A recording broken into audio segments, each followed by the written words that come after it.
Well, it has been a very consequential 24 hours for Donald Trump, for the Justice Department, for the January 6th committee. We have so many pieces of breaking news to talk about, and I want to start first and foremost with a federal judge's opinion that Donald Trump likely committed multiple felonies in trying to overturn the results of the 2020 election. Now, we're going to talk about what this means and what it doesn't mean. And many of you correctly writing to me and saying, David, wait, a judge determines whether Trump is guilty? Doesn't a jury do that? This is not a determination of criminality for the purposes of punishment. Donald Trump has not been charged. The context here is evidence. And does there appear to be a legitimate reason to turn over certain records on the basis that it seems reasonable that Donald Trump committed crimes and thus the evidence is legitimate to be looked at by investigators? And we're going to talk about that, and we have some very specific comments about this from legal experts. Let's start with the New York Times article. Federal judge finds Trump most likely committed crimes over the 2020 election. The judge wrote, in a civil case, the illegality of the plan was obvious. Separately, the January 6th panel voted to recommend contempt of Congress charges for two former Trump aides. This article is worth reading in its entirety. The important points here: a federal judge ruled yesterday that Trump and a lawyer who advised him on how to overturn the 2020 election most likely had committed felonies, including obstructing the work of Congress and conspiring to defraud the United States. The judge's comments on the civil case of the lawyer John Eastman marked a significant breakthrough for the House committee investigating the riots. The committee is weighing making a criminal referral to the Justice Department, had used a filing in the case to lay out the crimes it believed Trump might have committed. Importantly, Trump has not been charged with any crime. The judge's ruling has no immediate practical legal effect on him, but it ratifies the committee's argument that Trump's efforts to block Congress from certifying Biden's win could well rise to the level of a criminal conspiracy. We can't let this be normalized. It is outrageous that this is what is going on. Judge David Carter wrote, quote, "The illegality of the plan was obvious. Our nation was founded on the peaceful transition of power, epitomized by George Washington laying down his sword to make way for democratic elections. Ignoring this history, President Trump vigorously campaigned for the vice president to single-handedly determine the result of the 2020 election." So what are our questions here? Well, the first question is, does this finally give the Attorney General Merrick Garland a way to move forward with the criminal charges? And the answer is it probably does, but he probably won't. Now, what's really important to understand here is, what does this mean? This is not a judge ruling that a crime was committed. That's for a jury to do if charges are brought. But I asked former FBI special agent, who's now a lawyer, Asha Rangappa, she teaches at Yale Law School. I asked her about this on Twitter, and she explained very clearly, quote, "The judge's opinion isn't itself evidence of a crime.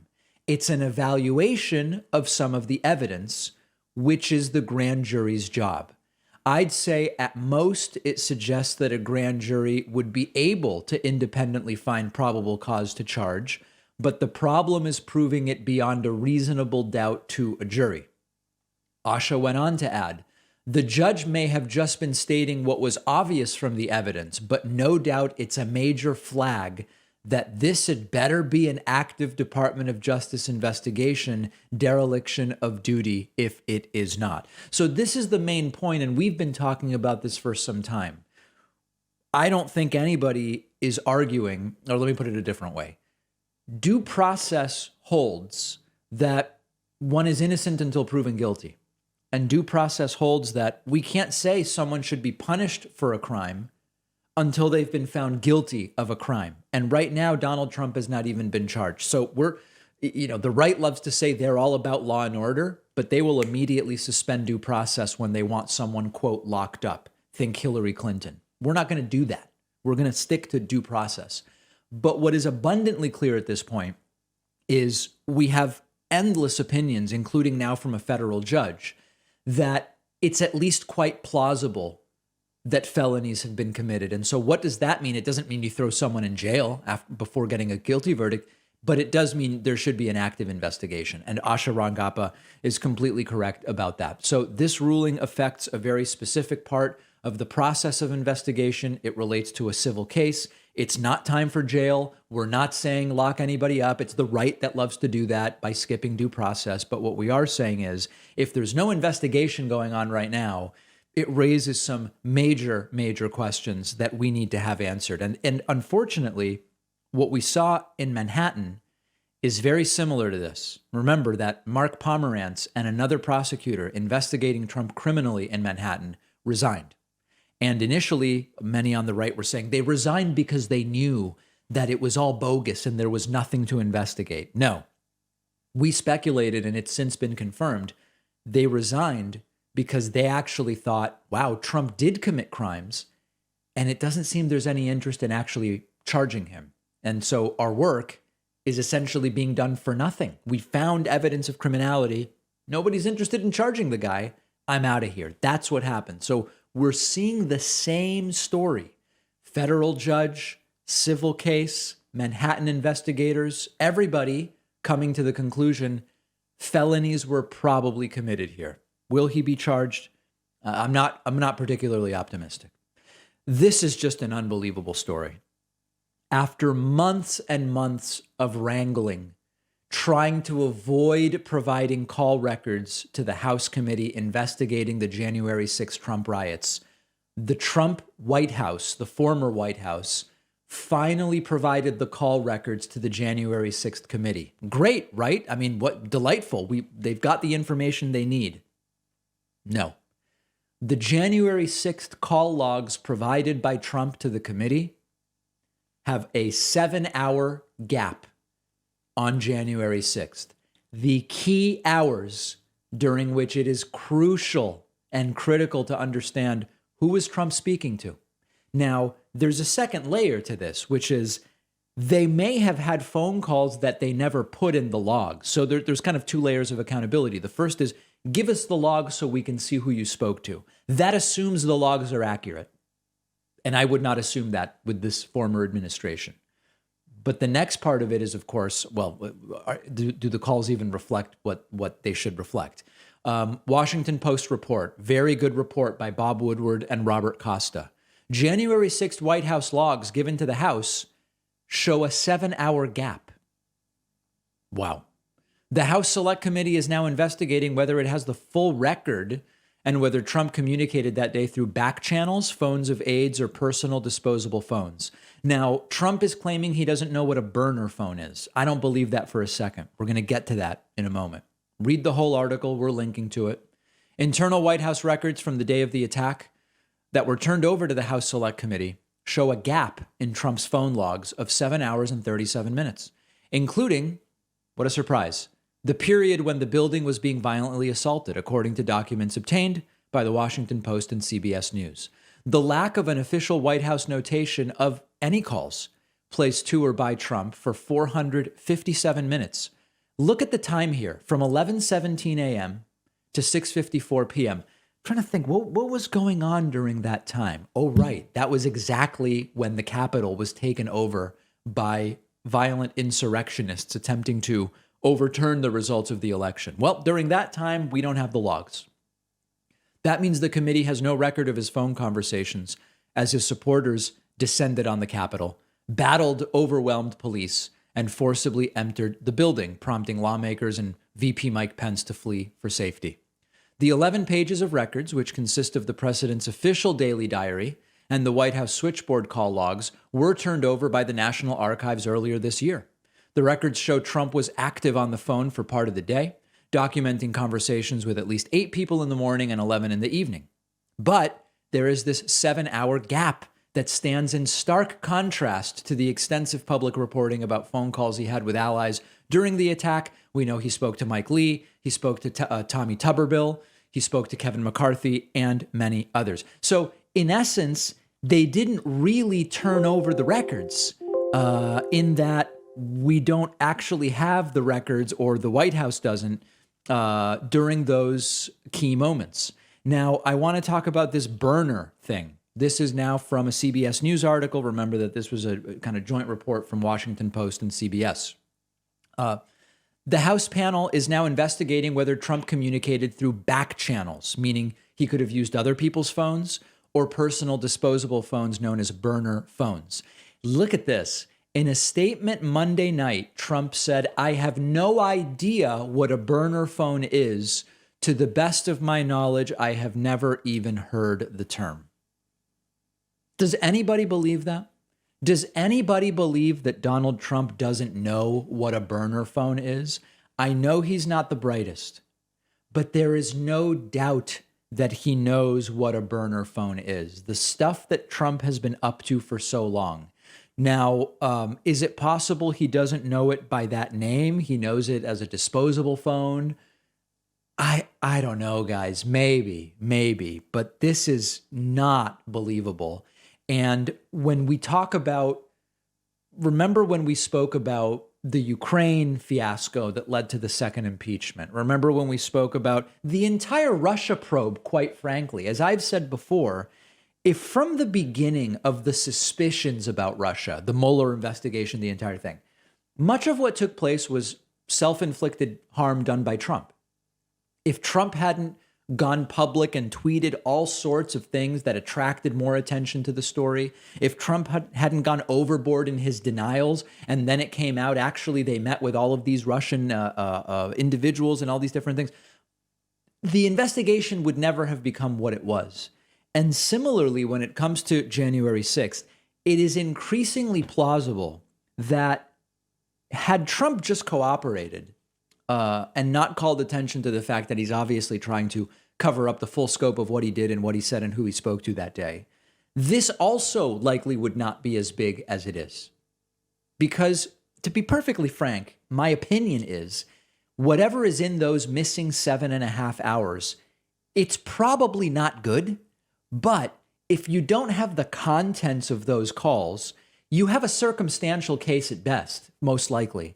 And again, the fact that there is a 7.5 hour gap in the records at exactly the key time that's being investigated is just putting more of a focus on that time and suggesting that Donald Trump knows that he did something wrong. So I'm not suggesting Trump is innocent, but what I am suggesting is that the cover-up after the fact actions are putting more of a spotlight. When you don't give 7.5 hours of logs, you're saying these are the 7.5 hours that you want to focus on. Now, unfortunately, and I know we continue to have this discussion, you and I, in the audience, it's not looking to me like there are going to be any consequences here. Number one, there seems to be no willingness on the part of any prosecutor to actually look at criminal charges for any of what's taken place.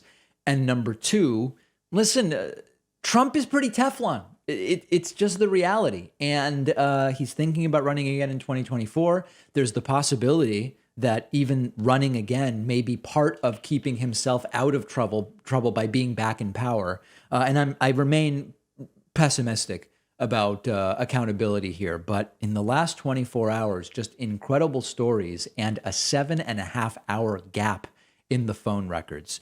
If you believe that we are finally getting to where it's overwhelming, there are going to be consequences, let me know. You can find me on Twitter at dpacman and let me know what you think is coming. The David Pakman Show is primarily made possible by viewers and listeners like you who sign up on our website for the membership program. We do an extra show every day for our members, and I would love for you to sign up. You know, we very often kind of don't even think about the fact that we contribute a few bucks a month to all sorts of channels whose politics we may not agree with. If you have a cable TV subscription, you are contributing a few bucks a month to some channels I guarantee you don't like. And we should think about contributing a couple bucks to programs we actually do like and want to support. And you can do that by signing up at joinpacman.com, and you can use the coupon code WOW22 to get a discount. I want to talk about sort of a media story that's been created out of something that Joe Biden recently said, which I agree with completely. And I believe that it's being deliberately misinterpreted. The other day, Joe Biden said, Putin can't remain in power. Putin can't remain in power. And Joe Biden was correct. And what Joe Biden obviously meant when he said it was, this guy's a disaster. This guy's terrible for his own people. This guy has invaded another country and is leading to the deaths of, I don't even want to say whether it's thousands or tens of thousands, or, I mean, we just don't know right now the amount of death that is being caused by the Russian invasion of Ukraine. And Joe Biden said, this guy can't remain in power. And Joe Biden was not saying we're going to invade Russia. Joe Biden was not saying we're going to assassinate Putin. Joe Biden was not saying we're going to effect regime change in Russia. He wasn't saying any of those things. Now, has the U.S. done things like that in the past? Of course. But it's not what Joe Biden said. And it's very clearly not what Joe Biden meant. I agree. Putin can't remain in power, but it's not up to us to take him out of power. But Putin can't remain in power. It would be better for the world for Putin not to be in power. It'd be better for the world for Rodrigo Duterte not to be in power. It'd be better for Kim Jong-un not to be in power. Bolsonaro, Maduro. I mean, there's lots of leaders where I would say, this guy can't remain in power. This is not good. But that's different than we're going to take them out, or U.S. imperialism is going to affect regime change, or any of those things. Well, yesterday, Joe Biden did an event where he announced his new budget and billionaire tax that we spoke about on the bonus show. He took about 10 or 11 questions from reporters, and almost all of them were versions of the same question. Wasn't it wrong for you to suggest you're going to take Putin out? And of course, that's not what Joe Biden said. So let's look at some of these examples. And this is a perfect example of, I know that these reporters understand. That's not what Joe Biden meant. Joe Biden didn't say, I want to invade Russia. I want to remove Putin. I want to assassinate Putin, or any of these things. Joe Biden just said, this guy can't remain in power for the good of the world. Whoop, and I even lost my headphones because I'm gesticulating so wildly. So let's start with the first one here. Here is Kelly O'Donnell from NBC. Kelly O'Donnell, NBC. Thank you, Mr. President. Do you believe what you said? Thank you, sir. Do you believe what you said, that Putin can't remain in power?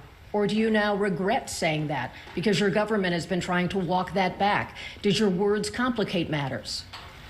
Well, you asked 3 different questions. I'll answer them all. Number 1, I'm not walking anything back.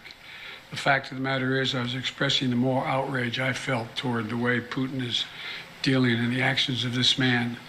Just brutality of it. Half the children in Ukraine. I just come from being with those families. But I want to make it clear, I wasn't then, nor am I now, articulating a policy change. I was expressing the moral outrage that I feel, and I make no apologies for it. Personal feelings? My personal feelings.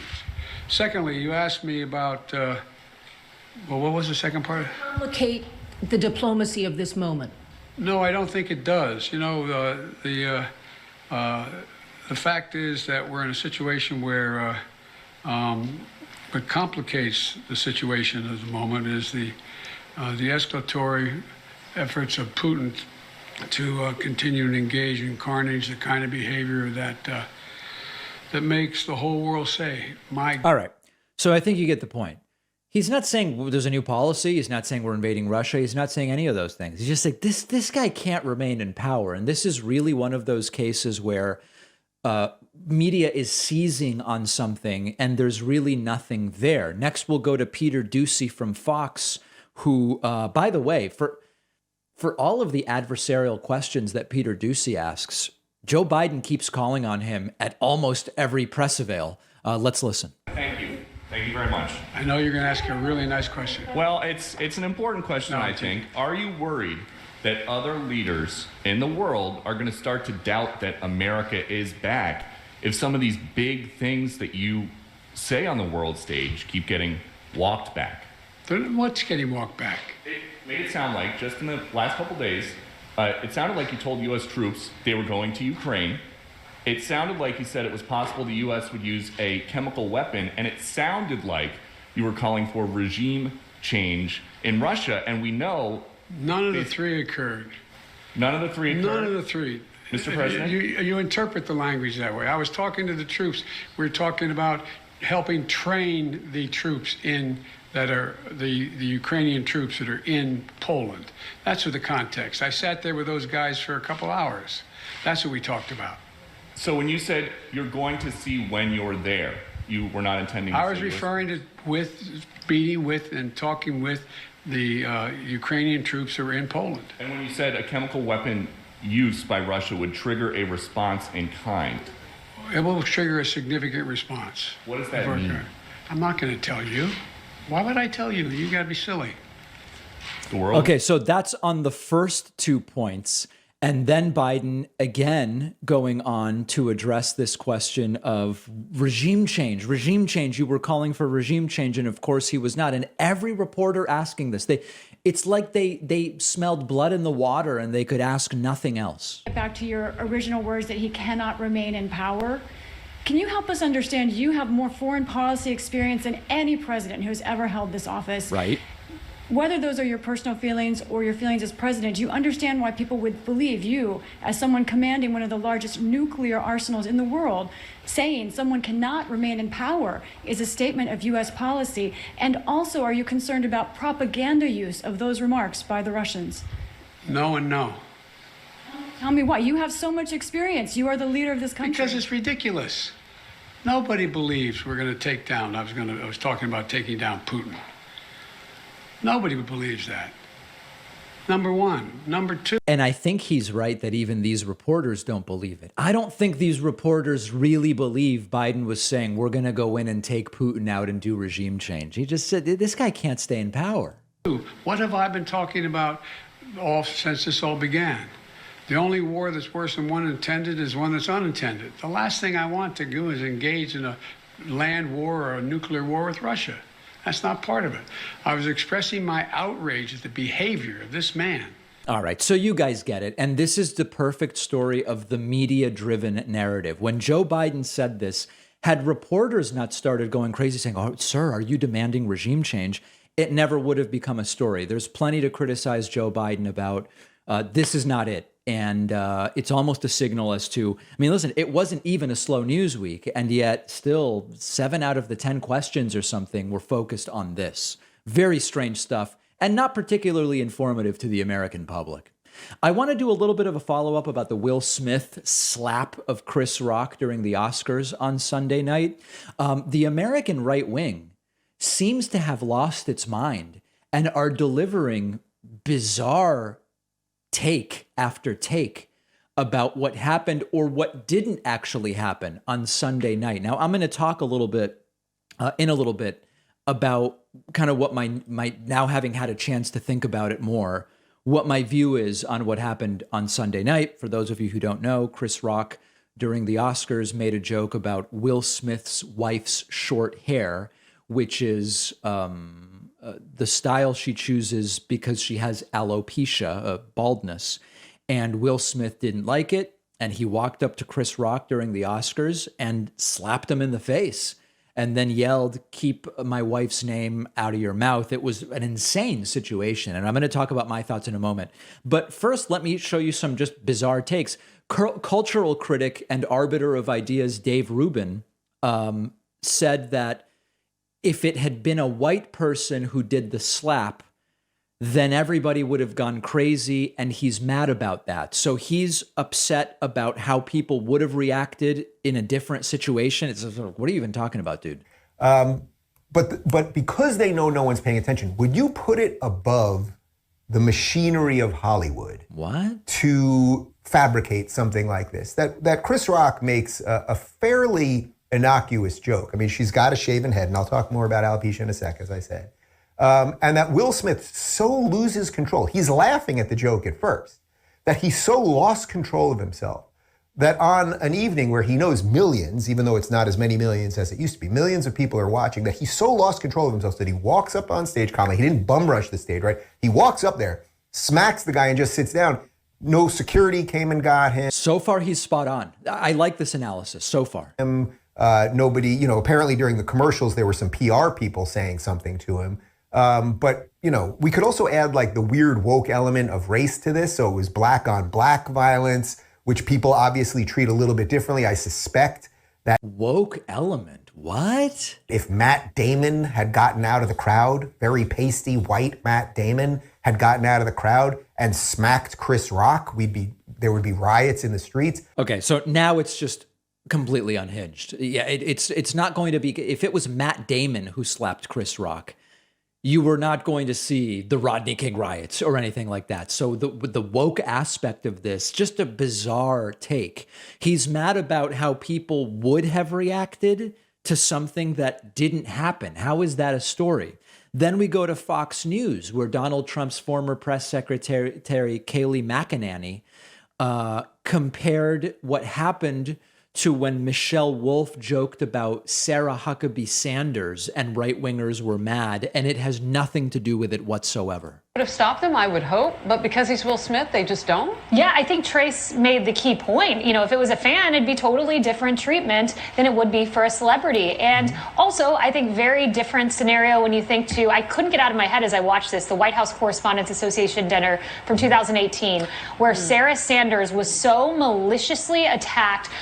You had Samantha Wolf, or B, whatever the heck her name is, Michelle Wolf, going after Sarah Sanders for her appearance, and minutes long, excruciating detail. And I watched Sarah Sanders sit there, my predecessor, with such grace and poise and kindness, and just sit there and take it. Because if you're a Republican woman, you got to take it. If you're a celebrity, you engage in this behavior, and you'll have people come to your defense. Jamal Bowman, another congressman, came to the defense of Will Smith. You had a CNN commentator who actually blamed this on Donald Trump coming to Will Smith's defense.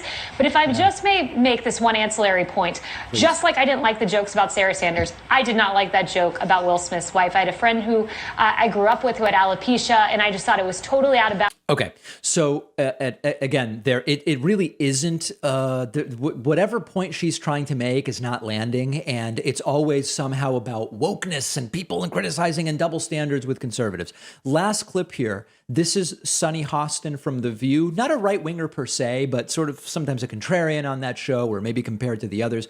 In any case, she talks about how this was an instance of toxic masculinity. And I think that when that type of thing, when you live publicly, you don't have the right to all of a sudden decide to execute violence. And I have to say, that was a show of toxic masculinity.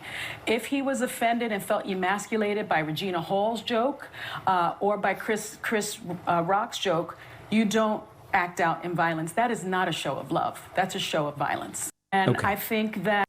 And then lastly, Kyle Becker, the CEO of Becker News, a former Fox News producer, tweeting, "If Will Smith was a white guy, he would have been let out of the Oscars in handcuffs. Then police would have thrown him in jail. There would be 1,000 media hit pieces about him being racist. He would be canceled for life. Instead, he won Best Actor. That's privilege." And of course, that's also untrue. Chris Rock declined to press charges, and that's sort of it. So I have to tell you, there are little pieces of what these people said that actually do make a lot of sense. What we have here was maybe a distasteful joke by Chris Rock, and then a physical attack. These are not on the same playing field. It's Will Smith is right to be completely humiliated by what he did. It's embarrassing, number one. Number two, even if indeed Will Smith was sort of standing up for his wife, she was not in any kind of physical danger, right? Physically slapping someone would be legitimate to stand up for your wife if it's a defense to a physical attack. There was no physical danger. And number three, it is notable that no security get involved in any way. Now, I know that it's easy to say, well, security would never think that Will Smith's going to slap Chris Rock. There's no reason that they would do that. Okay, but it is also kind of reflective more generally of the Academy staff did nothing to prevent this in any way. They didn't make any effort to explain why Will Smith stayed in the building after a physical attack. The physical attack is completely out of bounds. And as a big Will Smith fan myself, he should be completely humiliated by what happened here. At the end of the day, this whole thing about, well, the joke was very off color. I don't disagree. The joke was off color. You're sitting in the front row at the Oscars. This is what happens at the Oscars. There's a roast element. There's a roast aspect to this. These people make millions and millions of dollars. You can take a bad joke. You don't need to go and physically slap someone. And Will Smith is unilaterally in the wrong there. We'll have these clips on our Instagram at David Pakman Show, where you can also let me know your thoughts about my analysis. Today, we're going to be speaking with Claudia Golden, who's a professor of economics at Harvard University and author of the new book, Career and Family, Women's Century-Long Journey Toward Equity. It's really great to have you on today. I appreciate your time. I'm pleased to be here. So I think maybe to start our conversation, it might be interesting as you catalog in the book to talk about some of the catalysts over the last 100 years that have led women to enter the workforce in greater numbers now than at any previous time. Can you talk a little bit about kind of the main highlights on these last 100 years? Certainly. So to begin with, in fact, the most important change in the labor force in almost every country in the world has been the increase of women in the workforce. So this decision is sort of made by considering what we call the opportunity cost of being in the household. So when paid work is more remunerative, it's worth more relative to home production. You exit that household and you go to work, and this can come about because real wages increase. It can also come about because household production has better alternatives. All you have to think about is what it would be like to bake bread yourself rather than buying it. Of course, lots of people bake bread and they do a very good job. But it might also be furthered when social norms and traditions change. So you asked about the catalyst. So technological change of lots of different types did it. So the most important ones are the ones that decreased the importance of what we call brawn work. Now, I'm really strong. I'm stronger than my husband, I know, but there are a lot of men who are stronger than I am. And it increased the value of brain work. That's really very important. So, and then there are the technologies that made homes cleaner and their care less labor intensive. We forget about the fact we take for granted that we have clean water and sewage removal, we have flush toilets and central heating and household electricity. And finally, there are those that enabled women to control their fertility. It's really very, very important. And that led to an enormously large increase in the age of first marriage in as late as the 1970s, when the birth control pill finally diffused among young women. So those are the main ones. You have spoken about, in the new book, you talk about the significantly increased rate of women who get college degrees. And at a very top level, we know that at least right now, this may change, but at least right now, people with college degrees have higher lifetime earnings. Can you talk a little bit about the educational component to this as well? Sure. So I think that you're asking why it is that women versus men get more degrees. So the returns are extremely high. On the margin, all these, the vast majority of individuals who don't get a college degree would do much better if they did. That's not true for everyone, but it's true on the margin. But first, a few important facts that are generally not known. There have been more female college graduates in the U.S. than male college graduates since around 1980. So therefore, it didn't happen yesterday. It didn't even happen 10 years ago. It began, believe it or not, 40 years ago. The second fact of importance is that when high school graduation was a really important milestone, and when just 10 to 20% of the nation's young people would cross that threshold, and I mean like in the first quarter century of the first quarter of the 20th century, women were the vast majority of high school graduates. Okay, that's an important fact. And the third fact is that there are more female than male college graduates in virtually all the rich countries in the world. And even in the poorer countries, women are increasing their numbers relative to men. So to understand what's going on, we have to take all of this into consideration. So two facts. or two notions. The first is that work for men is still partially brawn driven. So guys can still do construction work. Go to any construction site. How many women do you see? Very, very few. And so men, even without a college degree, can still find work that we used to call good work. It's become less and less good, although the demand for non-college graduates today is very hard. And the second point is that men, let's call them males because most of them are very young, don't get their act together until later in life. And this is reflected in just a host of risky behaviors, from drugs to crime to those that result in their own bodily harm. And so those who study psychology and genetics can point to some of the underlying reasons. And it means that the boys don't write their college essays on time, and they don't apply on time, and they don't go. When we talk about this issue with most Americans who are sort of centered in the political debates of our time, a lot of the factors that you're talking about to build up this foundation of our understanding of the dynamics of the workforce often get sort of tested by the final output, which is what does pay look like, and questions of pay disparity. And for a very long time, this idea of the 77 cents on the dollar was being floated about. About 8 years ago, we did a kind of deeper dive into this, and some of your research was actually part of what we use to figure out what a maybe more accurate number is. And it seems that the 77 cent number is simply not an accurate number. From what I'm recalling now from the research, it seemed to be closer to 92 cents on the dollar, some part of which might be due to discrimination. Can you talk a little bit about that piece? Okay. I know this is a huge can of worms. I understand. As someone once said, a can of worms larger than the universe, which is a little scary. So the first thing is that, first of all, it's not 77, it's 82, I believe. But it is an accurate number for something. Everything's an accurate number. If I told you the price of apples, in the corner store, that would be an accurate number for the price of apples at the corner store. It may not be the correct number for the price of apples in San Diego or in Omaha.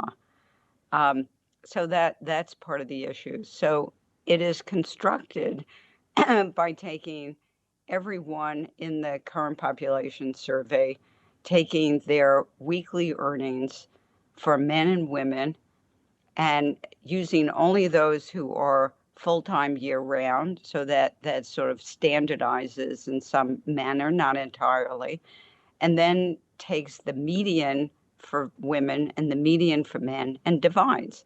That's a number. It's an accurate number for what it's doing. Okay, here's the inaccuracies. The inaccuracies are that for each woman, the amount that she receives relative to men changes over her lifetime. We know that. We know that for relatively young men and women, their earnings are pretty similar. If I look at what happens to college graduates or law school graduates, when they first leave, their earnings are very similar. And then over time, they diverge, and they diverge a tremendous amount for those at the highest end, the professionals. So lawyers, two lawyers might both go to a Park Avenue law firm, and then they marry, they have kids, and they realize it's unsustainable. And so what happens is that it's often the case that the woman will remain a lawyer, but move to a firm that's smaller and less demanding, less greedy. The difference between their earnings, that ratio isn't 77, it's not 92, it's often 64, But we generally don't observe in census data, since we're narrowing this, we're looking at the medians, these are the very, very upper tail. If we looked at the lower tail, then they're going to be far more similar. It's almost ironic. I've often been asked, isn't the gender gap wider at the bottom? And I said, how can it be wider at the bottom? We've got we've got a bottom that's limited by the minimum wage. So it's not as if you have so much room at the bottom. You have a tremendous amount of room at the top, and so that's the issue. So it is a correct number, but it's not a number that's going to tell us a lot about what's happening to the individuals as they go through their life cycle. That's very interesting. So, and with your study being in economics, you're able to explore a number of different ways of measuring this depending on what is the question that we are sort of trying to answer. And then it seems that a second layer on top of this would be if one wants to ask political questions or societal questions about discrimination, we need to be very careful about what are the numbers that we're considering, it sounds like. Absolutely. I mean, it's my sense that there's no question that there are disparities that we should eliminate. There's sexual harassment, there's disparities in terms of the ability of individuals to go to a supervisor and ask for a raise. There's real discrimination. But it's my sense, and we have a lot of information that shows this, that even if we eradicated all of that, and I hope we do eradicate all of that, it's not going to close the gap because much of the gap is due to this notion of greedy work and the fact that in couples that are different sex couples, they often abandon gender equity, as I just said with the couple who graduated from law school. And when they abandon couple equity, they throw gender equality under the bus with it. When you in the book talk about various anti-discrimination laws, training for people in managerial and supervisory positions, my understanding and my reading of it is you do find that these initiatives are valuable, but that they're not necessarily enough. Is that fair? Yeah, I would say that it's not that they're not necessarily enough. They're not really getting to the main problem. And if we really want to fine tune or ascertain the problem, it seems there's a number of components to some degree. I mean, you talked about the dynamic within opposite sex couples and career choices that exist there. You talked about the difference between what we might consider higher wage jobs rather than middle or lower wage jobs. Can you talk to us about some of the other specific points that should be looked at when we are trying to identify exactly what the problem to be addressed is? Certainly. So the problem in many ways is that a lot of work is very greedy. And so when individuals, couples are making these choices, they can, and they have care responsibilities. They can both take the more flexible job that allows them to respond to emergencies, that allows them a certain amount of flexibility without penalty. But if they do that and the world is very greedy, they're leaving a lot of money on the table. It's really as simple as that. Greedy jobs also impact those at the lower end, but that's a somewhat different story. But it's really the case that for many couples, they're faced with a difficult problem as to whose career is going to get the upper hand, let's say. But at the same time, there's no question that both members of the couple lose out, because men lose out of the joys and of seeing their family in the same amount of time that women do, and women lose out because their careers are in many ways lowered, and they're lowered for their lifetimes. Last thing I want to ask about, programs like universal pre-K, publicly funded childcare, et cetera. it might seem as though if these are funded through taxes and they provide both parents, for lack of a better term, with a more equalizing opportunity to remain in the workforce in a more engaged way, it would seem as though programs like that might have an equalizing force. Is that the case? Yeah, so let's think about it. There are three types of solutions. One is to lower the price of these flexible jobs, make them more productive. That's the one that I spend a lot of time on. The second one is to lower the price of care of children, of not just children, but of the elderly, and that's another set of issues. And the third type of solution is simply to change gender norms, because if in fact, when given this choice, it was random, then you might throw couple equity under the bus, but you wouldn't throw gender equality under the bus with it. Okay, but let's talk about it's a somewhat separate issue to talk about universal pre-K and public funded childcare. That would certainly change the price of care. It would drive it down relative to the amount that you get from working. By the way, it would also be the case that if we change tax policy, might be a good thing to do too. So if we didn't have joint returns, as is the case in Britain and Sweden, then women wouldn't, in some sense, be faced within the family by the higher marginal tax rate. So that would be a very good thing too. But the problem is that someone has to pay for universal pre-K and childcare. And the latter, childcare, is extremely expensive, as anyone with children knows. I mean, everyone complains. It's very interesting that everyone with children complains about the high cost of childcare. And at the same time, they complain that childcare workers are paid too little. So, right. Where do you think the costs come from? Right. It's a very, very simple point. If you have one childcare worker for 3 children, just do the math. And it's very, very clear that if your childcare worker is well educated, well skilled, and well paid, it's going to cost a tremendous amount.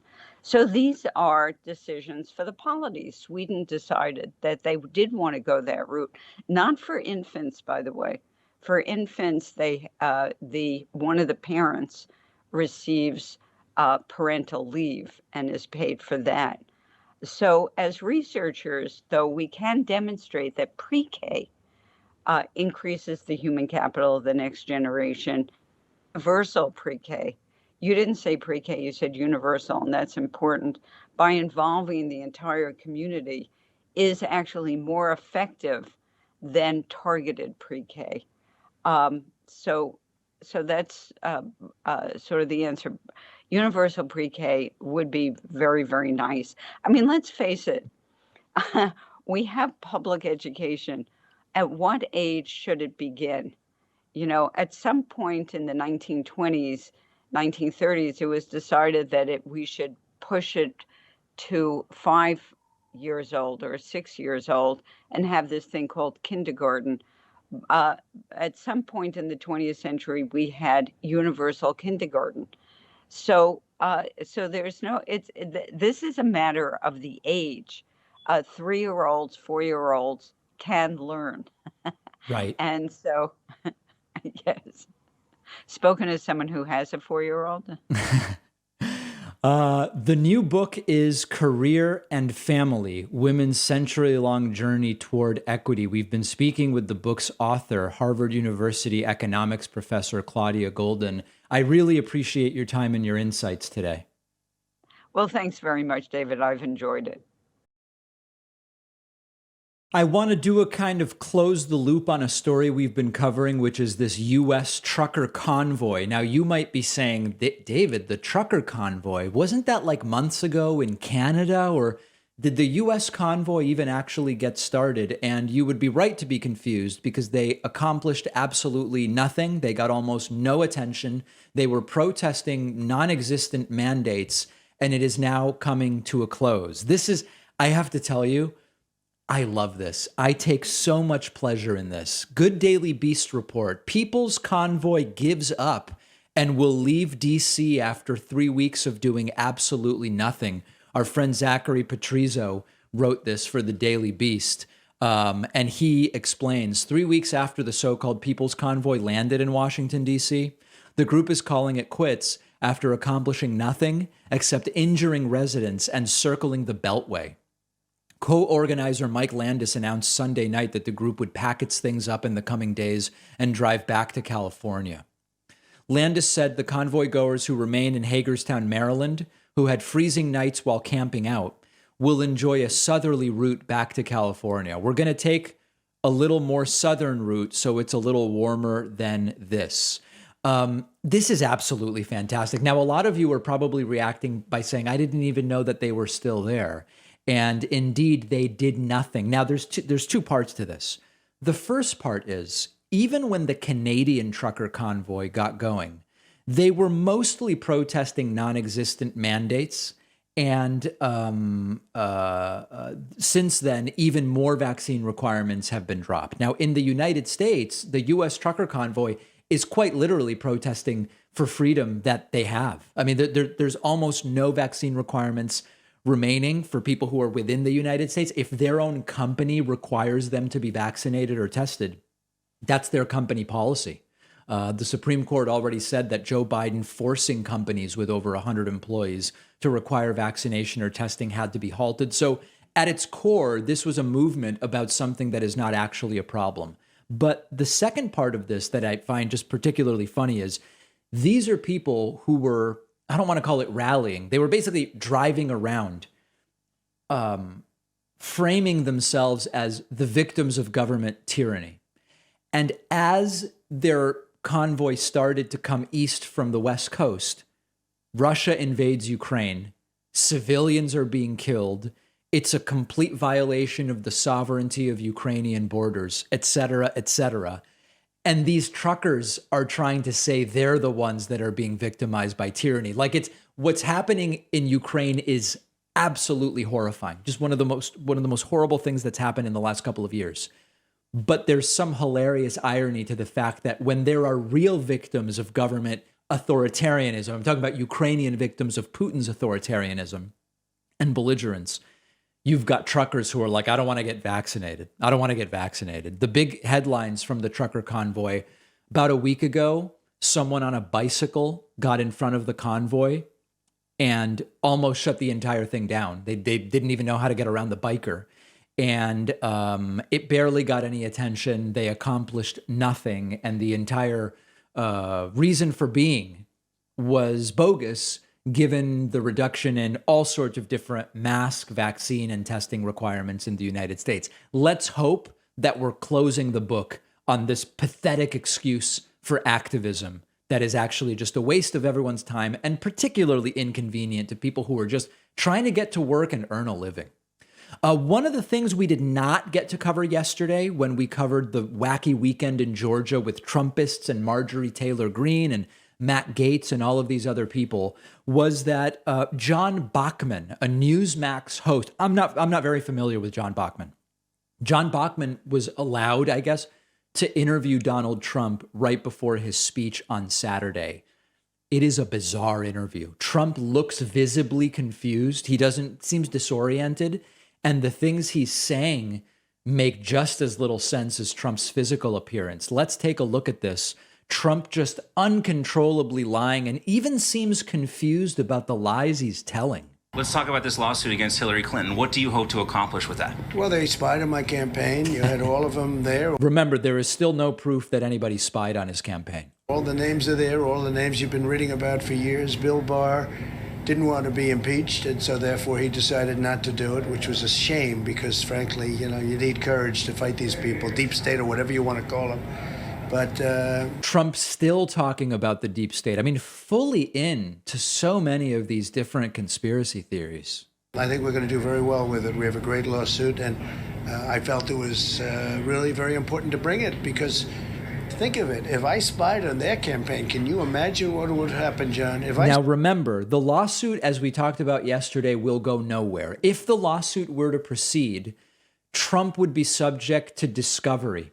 And the last thing Trump would ever allow is for himself to be put under oath and deposed. It's just the lawsuit's going nowhere. You guys know that. Spied on their campaign, on Obama or Biden or on Hillary Clinton, and the same thing happened where we caught him, because we caught him red-handed. If that ever happened, what are they talking about? Treason? Are they talking about the rest of your life in jail? Are they talking about death penalty?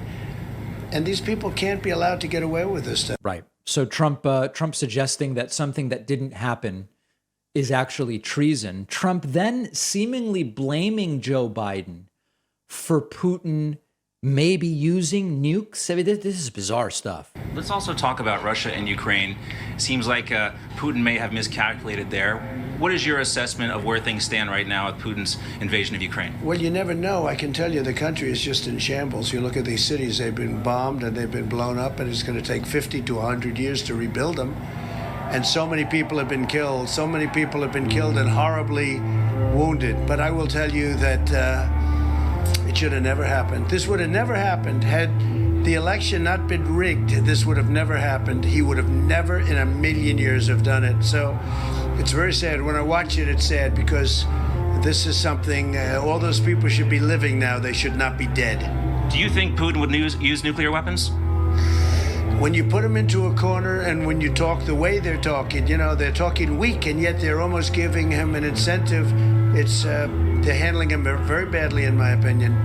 I think that Biden apologized again today. He's apologized every time he makes a speech. He apologizes 3-4 times a day for everything he says. Look, we have people that don't know what they're doing. Yeah. So anyway, if Putin uses nuclear weapons, it is not going to be Joe Biden's fault. And then lastly, Trump commenting on approval ratings. I have no idea if he's going to run. I can't imagine he does well. He's got the lowest approval rating in history, in the history of a president, which is pretty low. And if he does, and if I decide I'd love to run against him, I can tell you who would be better. Now, of course, Donald Trump's approval ratings at this point in his presidency were lower than those of Joe Biden. So quite literally all lies. It's lies all the way down.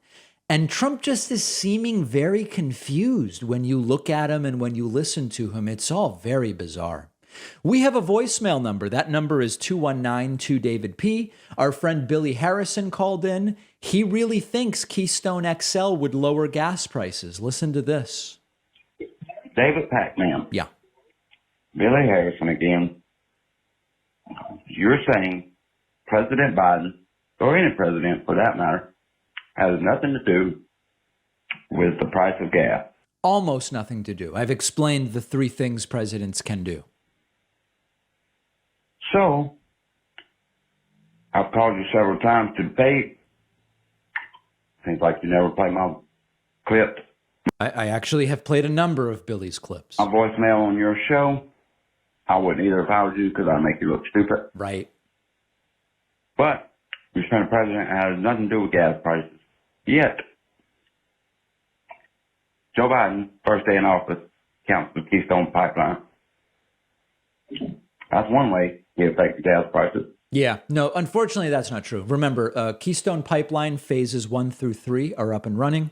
What Joe Biden did was stop construction of the 4th phase of Keystone XL.